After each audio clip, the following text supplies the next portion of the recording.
Today on Rappler.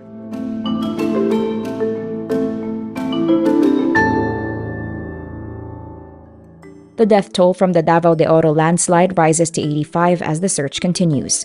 Indonesia Defense Minister Prabowo appears to be the new presumed president. A privately owned U.S. moonlander launches from Florida on a mission to conduct the first U.S. lunar touchdown.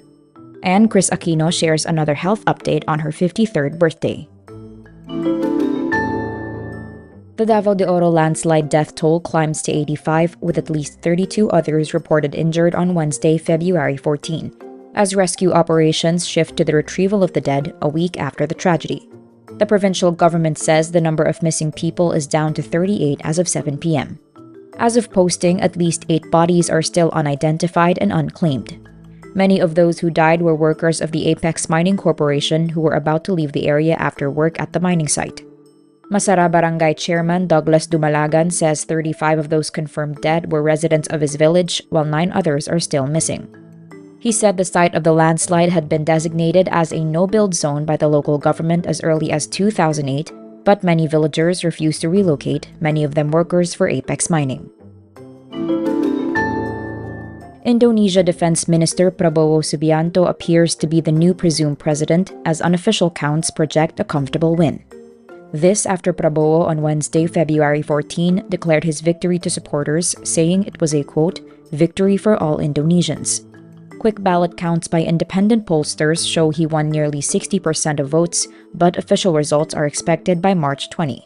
Prabowo has pledged to continue incumbent President Joko Widodo's efforts to position the resource-rich G20 economy as an electric vehicle hub, extend a massive infrastructure and social assistance push, and create millions of jobs. In the legislative contest, parties backing Prabowo had about 42% of votes, suggesting a Prabowo government could have strong parliamentary backing.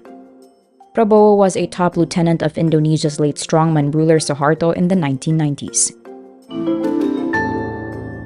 Houston-based aerospace company Intuitive Machines' moonlander launched from Florida early Thursday, February 15, on a mission to conduct the first U.S. lunar touchdown in more than half a century and the first by a privately owned spacecraft.